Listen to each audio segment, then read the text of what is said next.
Okay, ठीक आहे. So पॉझेसिव्ह noun मी just एक पुन्हा एकदा रिवाइज करतो. पॉझेसिव्ह नाउन, पॉझेसिव्ह म्हणजे काय, स्वतःच्या हक्काचं काहीतरी दाखवणं, त्याला म्हणतात पॉझेसिव्ह नाउन.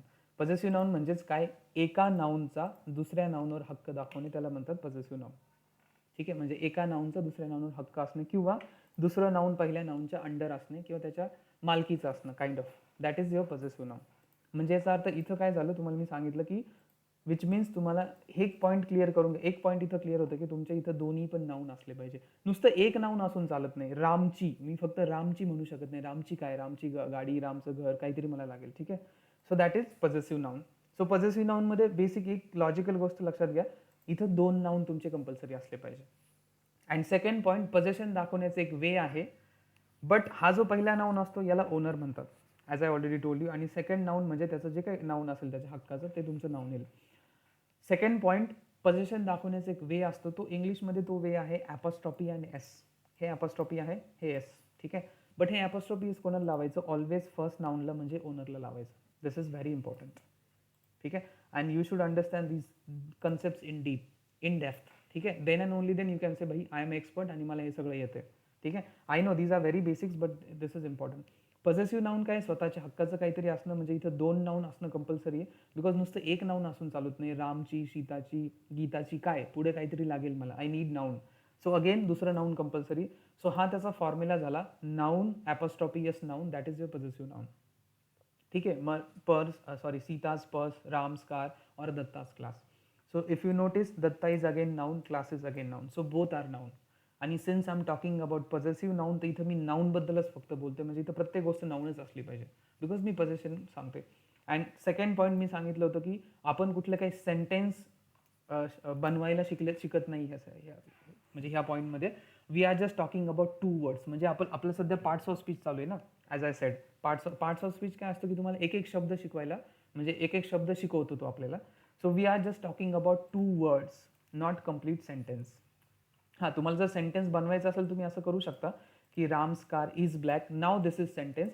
बट ह्या सेंटेन्समध्ये मी काय केलंय, हा माझा सब्जेक्ट आहे. If you notice, this is my subject. Actually car हा माझा सब्जेक्ट आहे, राम सब्जेक्ट नाही, कारण मी कारबद्दल बोलतो. मेन पॉईंट माझा कार आहे, रामबद्दल नाही आहे. ठीक आहे, सो ॲक्च्युली हा सब्जेक्ट आहे राम्स कार. ठीक आहे, सब्जेक्ट हा हमेशा नाऊन प्रोनाउन असतात. बट इफ यू नोटिस, मी नुसता प्लेन नाऊन हा सब्जेक्ट नाही वापरला. तर सपोज एक एक्झाम्पल देतो, Ram is good. So notice these two example. याच्यामध्ये मी सिम्पल एकच शब्द ॲज अ नाऊन म्हणून वापरलाय, Ram. Sorry, as a subject म्हणून वापरलं, एकच शब्द सिम्पल. ठीक आहे, राम. बट तुम्ही पॉझेसिव्ह नाऊन सुद्धा ॲज अ सब्जेक्ट मध्ये वापरू शकता. कसं, राम्स कार इज ब्लॅक. इथं दिस, टू बी ऑनेस्ट, याच्यामध्ये फक्त कार हाच सब्जेक्ट आहे मेनली, बट तुम्हाला समजून सांगण्यासाठी सांगतो.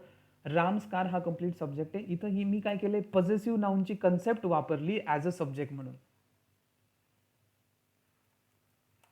पॉझेसिव्ह नाऊनची कन्सेप्ट मी इथं वापरली ॲज अ सब्जेक्ट.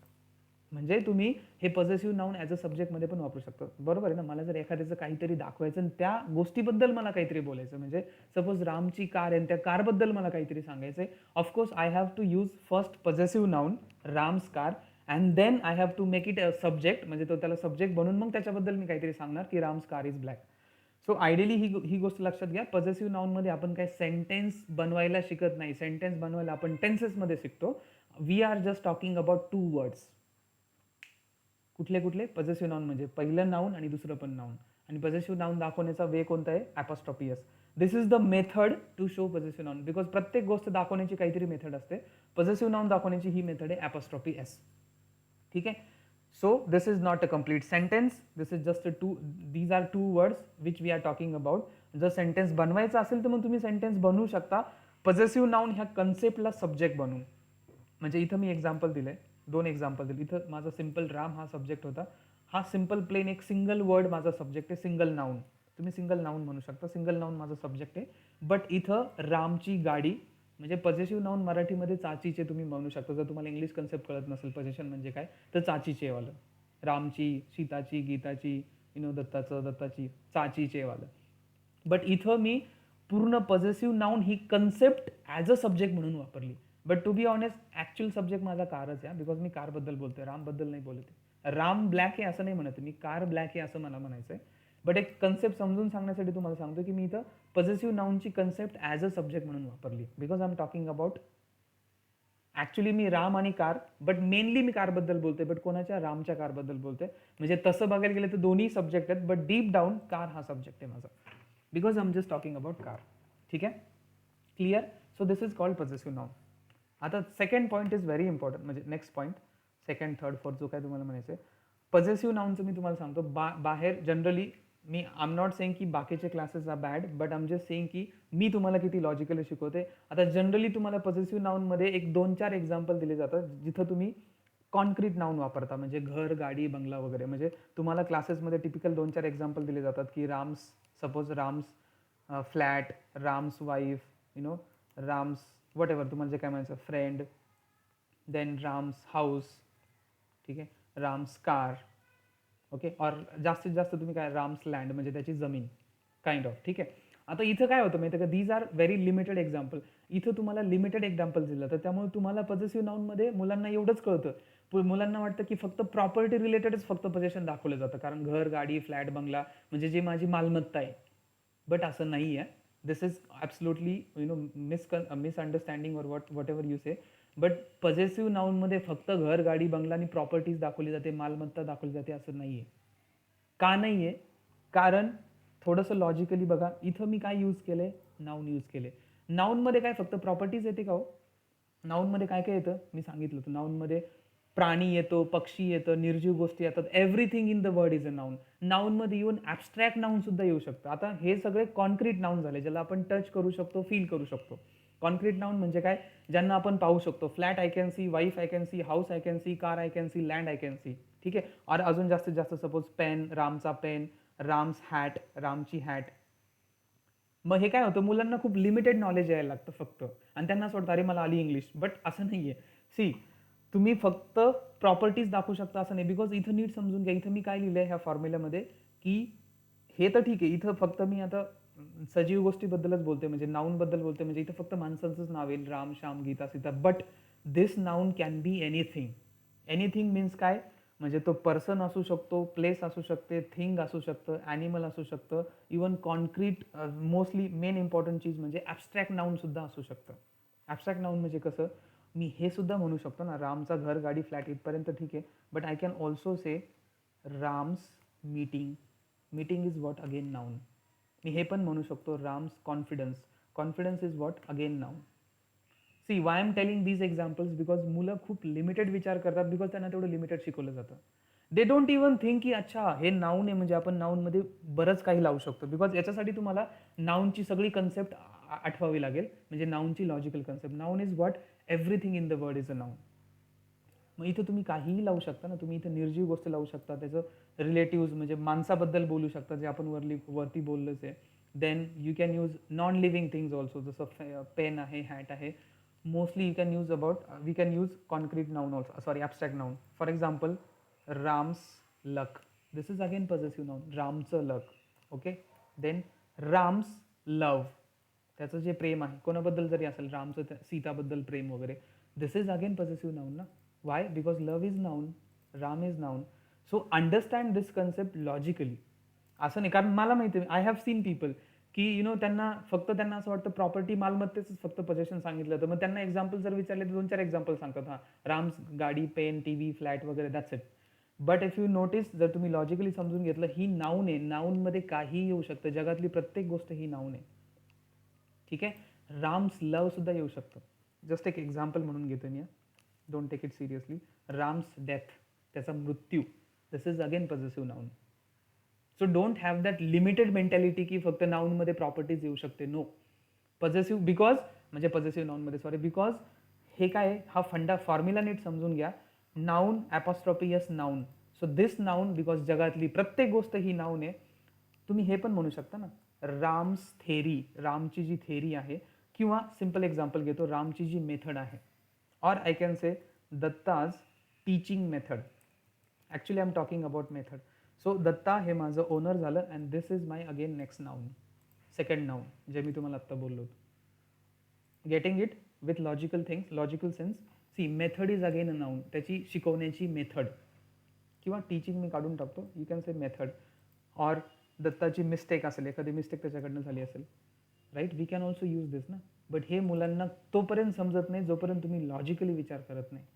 सो म्हणून मी तुम्हाला सांगत असतो, नुसतं वर बघू नका. कारण आय नो लाईक स्टुडंट्स काय करतात, जे शिकवलं जातं त्यांचं फक्त वर ऐकतात. हां, काहीतरी पॉझेसिव्ह नाउन होतं, ॲपॉस्ट्रॉफी एस वगैरे लावला होता काहीतरी, but you should understand this concept very clearly and logically. So because I have written की इथला हा पुढचा सुद्धा नाऊन असतो. Everything is noun. So mistake is again noun ना, दत्ताची mistake.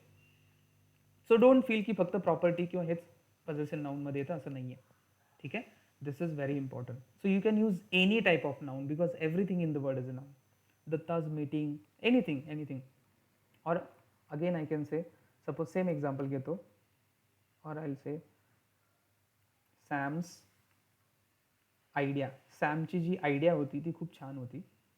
Idea is again noun. I am so sorry. Right, can you see the formula again? Noun apostrophe S noun. हां, अगर त्याचं जर तुम्हाला एक्झाम्पल बनवायचं असेल तर Ram's idea was very nice.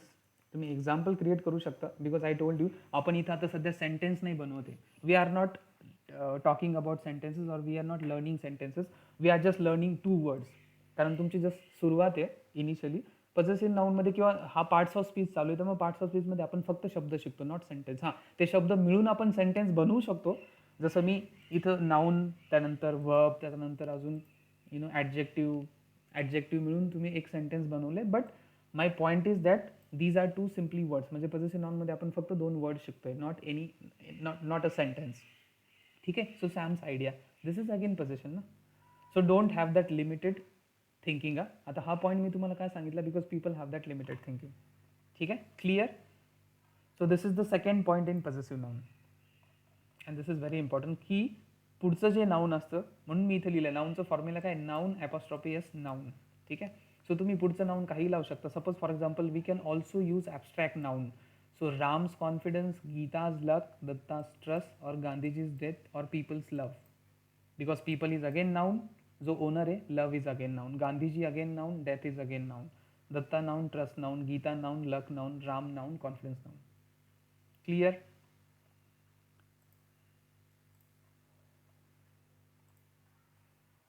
ठीक आहे, think logically. Next point is again important about possessive noun. C, आता मी तुम्हाला वरती सांगितलं की पोझिशन दाखवण्याचा एक वे आहे, एक तरीका आहे, एक मेथड आहे. तो वे म्हणजे काय, ॲपॉस्ट्रॉफी एस. बट तो कशाला लावतो आपण, ओनरला, म्हणजेच त्या नाऊनला. पहिला जो ओनर असतो त्याला आपण काय करतो, ॲपॉस्ट्रॉफी एस लावतो आणि त्याचं पोझिशन दाखवतो. आणि पुढचं परत जे काय पुढचं नाऊन असेल, जसं राम्स गाडी वगैरे वॉटेवर. बट आता इंग्लिश असं पण सांगते की जनरली, सपोज आता for example if you no, मला एका मुलाचं काहीतरी दाखवायचं आहे, एका मुलाचं सपोज पेन दाखवायचं आहे. I can simply write boy apostrophe S pen, म्हणजे एका मुलाचा pen, boys pen. Clear? I don't think this is that much difficult. हे खूप सोपं आहे, मुलाचा पेन. क्लिअर? एक मुलगा आहे बॉय, त्याला मी ॲपॉस्ट्रॉफी लावला कारण हे नाऊन आहे माझं. I will make it in different colour. ठीक आहे, boy apostrophe S pen, no problem in that. एक मुलगी आहे, त्या मुलीचं मला काहीतरी दाखवायचं आहे. गर्ल, एका मुलीचा ड्रेस. ठीक आहे, girl is my noun. Again dress is my noun. Apostrophe S लावलं, no problem with that.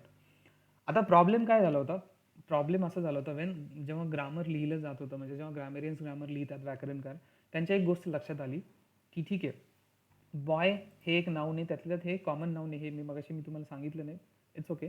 Common नाऊनचा concept जरी माहिती असला तरी खूप झालं. जर आता सपोज हे एका मुलाबद्दल मी बोलतोय, दिस इज ओनली वन बॉय. आता सपोज मला मल्टिपल मुलांचं काहीतरी, बिकॉज मी बऱ्याच लोकांचं पण तर पोझिशन दाखवू शकतो ना. जरूर नाही की फक्त एकाच माणसाचं मी पोझिशन दाखवू शकतो, मल्टिपल लोकांचं पण दाखवू शकतो. मग आता मला जर बऱ्याच लोकांचं किंवा बऱ्याच मुलांचं पोझिशन दाखवायचं असेल तर आधी मला त्याला प्लुरल करावं लागेल. प्लुरल कसं करतो आपण नाऊनचं, एस लावून. Right? Boy boys, girl girls, cow cows, laptop laptops. I am sorry, laptop ही निर्जीव गोष्ट आहे, बट हां, मॅन, काहींचं प्लुरल वेगळं होतं, मेन होतं. बट स्पेशली ज्यांचं प्लुरल शेवटी एस लागून होतं, ही केस मी तुम्हाला सांगते. आता मला खूप साऱ्या मुलांचं पोझिशन दाखवायचं आहे, मग त्याच्यासाठी मला काय करावं लागेल, आधी तर त्याला प्लुरल करावं लागेल. सपोज त्यांचं हॉस्टेल दाखवायचं आहे मला. And this is very important, because तुम्ही ही मिस्टेक रायटिंगमध्ये खूप वेळा बघाल. म्हणजे बरेच लोक रायटिंगमध्ये ही खूप मिस्टेक करतात. एकापेक्षा जास्त मुलाचं मला काहीतरी दाखवायचं आहे, तो ऑफकोर्स मला आधी त्याला प्लुरल करावं लागेल, म्हणजे शेवटी एस लावावं लागेल. आता इथं झाला एक प्रॉब्लेम, म्हणजे जेव्हा ते ग्रामर लिहित होते, आता जनरली पोझिशन नाऊन दाखवण्याचा वे काय आहे, ॲपॉस्ट्रॉफी एस, बरोबर. बट आता इथं प्रॉब्लेम असा झाला आहे, इथं ऑफकोर्स हे लॉजिकल आहे, मला खूप साऱ्या मुलांचं दाखवायचं म्हणजे मला इथं ऑलरेडी एस लावावं लागेल याचं प्लुरल करायला, राईट. आता पुन्हा मला याचं position दाखवायचंय, so they were thinking की आता याचं पोझिशन, कारण पोझिशन दाखवण्याचं वे काय आहे, apostrophe S.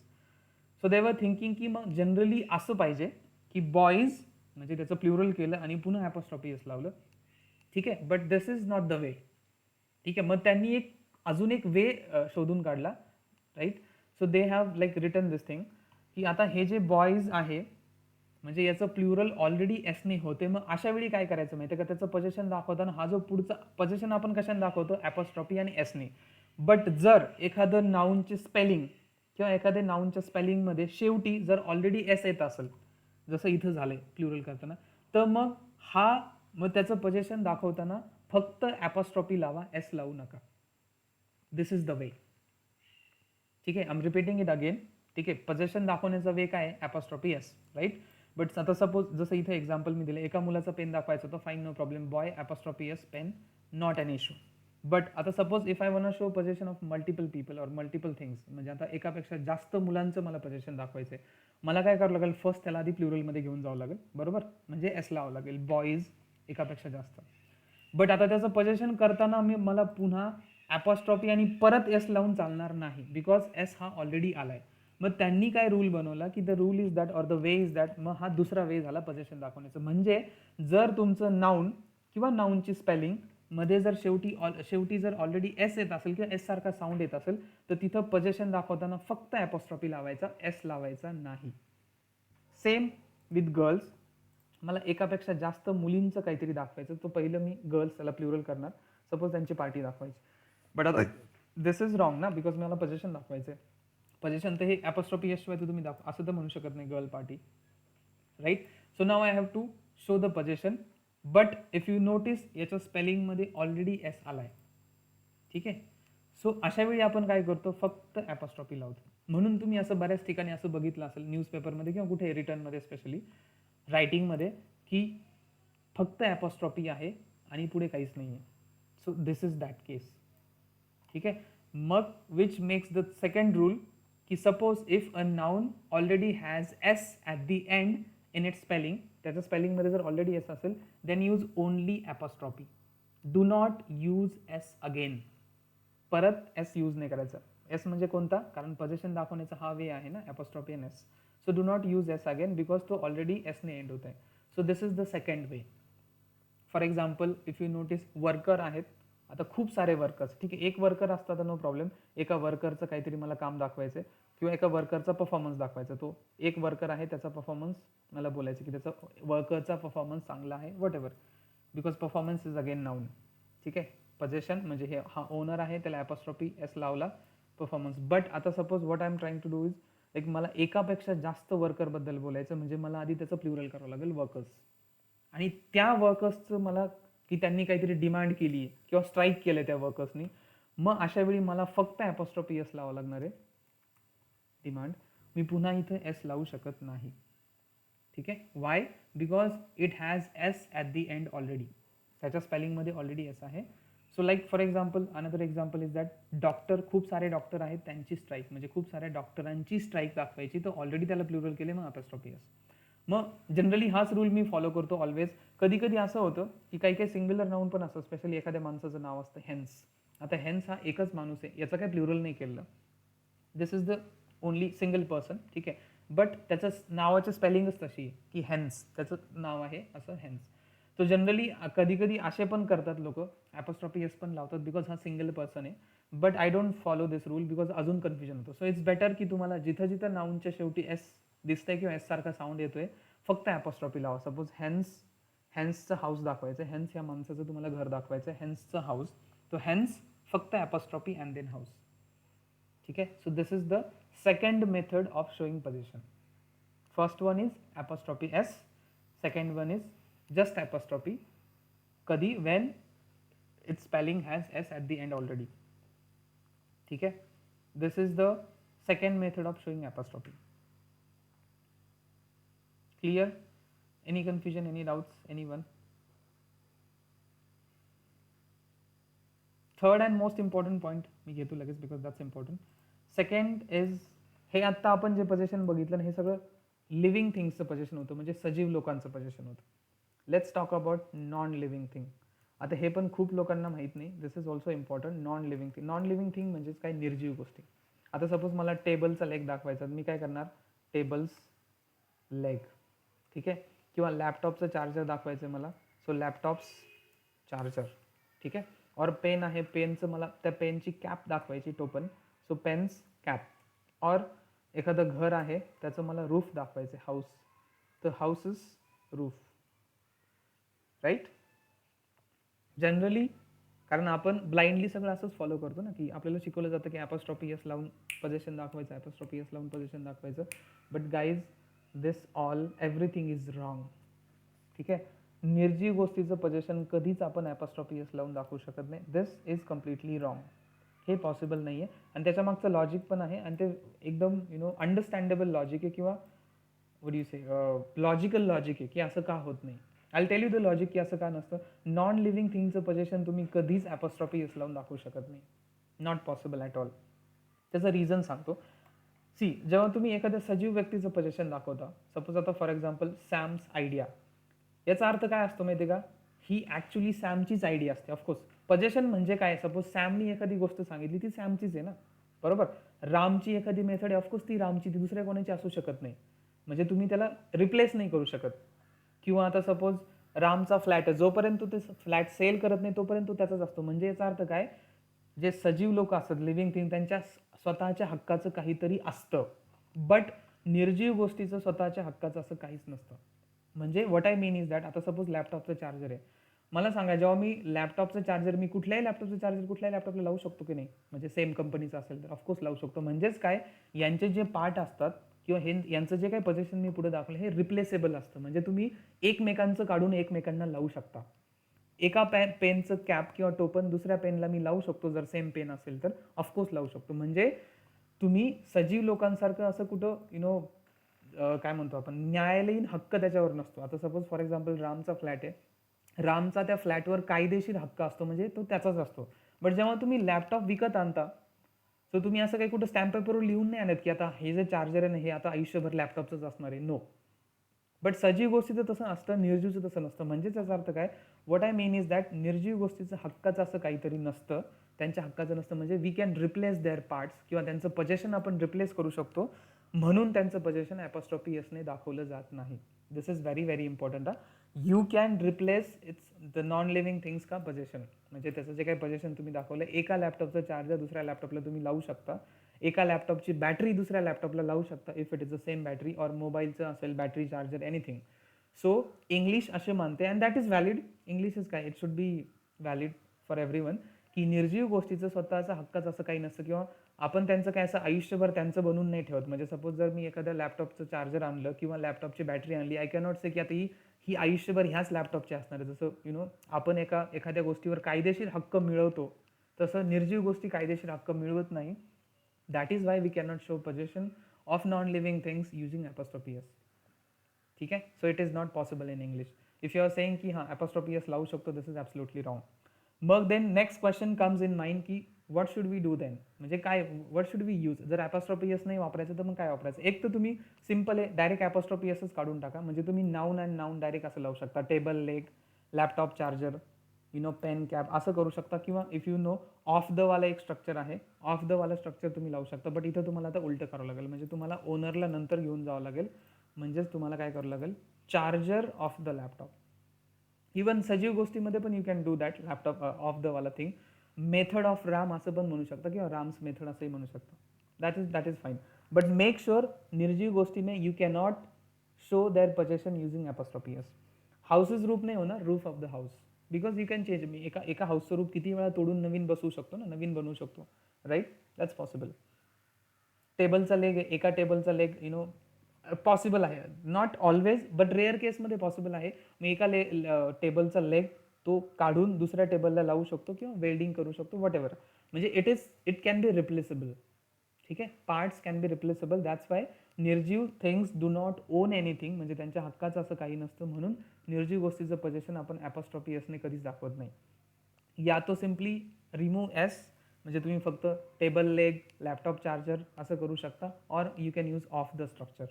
Roof of the house, charger of the laptop और glass of the window. Because एका विंडोची ग्लास मी 10 वेळा बदलू शकतो ना आयुष्यात, पण खूप वेळा बदलू शकतो. वेगळी ती काच फुटली की मी नवीन काच टाकू शकतो. म्हणजे याचा अर्थ त्यांच्या हक्काचं ॲक्च्युली काही नसतं किंवा त्याचा कायदेशीर हक्क त्याच्यावर नसतो त्या निर्जीव गोष्टीचा. यू कॅनॉट से की आता मी विंडोला ही ग्लास बसवली म्हणजे आयुष्यभर त्याचीच आहे किंवा त्याच्यासोबतच ती असणार आहे. It is not possible. It can be replaceable. हां, रिप्लेस कोण करतंय करत नाही that depends, but it can be replaceable. Replace होऊ शकते. That is why we cannot use apostrophe yes to show the possession of non-living things. Clear?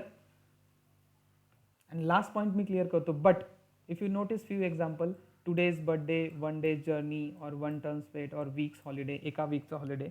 इथं if you notice even though these are non living things तरी सुद्धा मी apostrophe s लावले. म्हणजे today हा non living thing आहे. Today काय एक लिव्हिंग थिंग नाही आहे की माणूस नाही आहे, right. Today is a non living thing but still I use apostrophe s. तर हा काय कन्सेप्ट आहे, this is very important. So English अशी मानते की इंग्लिशमध्ये जर तुम्ही टाईम, डिस्टन्स, लेंथ, वेट और मेजरमेंट दाखवताय तर तुम्ही तिथे apostrophe s लावू शकता. Again I'm repeating it. If you are showing time, distance, length, weight, measurement, then you can use apostrophe. म्हणजे एका दिवसाची जर्नी मला दाखवायचं आहे, तो one day apostrophe s journey, एका दिवसाची जर्नी. सो मी एका दिवसाची म्हणजे चाचीचे पोझिशन, ज्यांना पोझिशन कळत नाही चाचीचे लक्षात ठेवा, एका दिवसाची जर्नी. सो इथं मी apostrophe s लावू शकतो. एक दिवस ही निर्जीव गोष्ट आहे but still I can use apostrophe s. Why? Because it is showing time. Time दाखवतो तो. डिस्टन्स, वेट, जे काय today's birthday, today is again showing you time. So today's birthday. And also personified objective, म्हणजे ज्या सगळ्या countries, आता पर्सोनिफाईड objective हा खूप मोठा टॉपिक आहे, I tell you in later session. But personified object म्हणजे काय असतात, कंट्रीज, सगळ्या कंट्रीजचे ज्या कंट्रीज असतात त्या पर्सोनिफाईड ऑब्जेक्ट असतात. त्या कंट्रीजच्या पुढे सुद्धा तुम्ही apostrophe s लावू शकता. कंट्री ॲक्च्युली निर्जीव गोष्ट आहे ना. कंट्रीमधले लोक सजीव आहेत बट कंट्री इज अ निर्जीव thing, non living things. But still you can use apostrophe. जसं अमेरिकाज पॉप्युलेशन और अमेरिकाज प्राईम मिनिस्टर और India's weather or India's situation, India's corona situation, something like that. So still we can use apostrophe. Why? Because these are all either personified object, time, distance, length, weight or measurement. So ह्या गोष्टी दाखवण्यासाठी you can definitely use apostrophe s for non-living things also. ठीक है? That's fine. I mean that's okay. If you are showing time, distance, length, weight, measurement, you can use apostrophe. But other things, for other things, if it is non-living things, you cannot use apostrophe s. Either use of the wala structure or you can simply use noun plus noun. Table leg, fan blade, blade of the fan or fan blade. Not fan's blade because you can replace its blade, right? तुम्ही किती वेळा त्याचा blade replace करू शकता. Clear?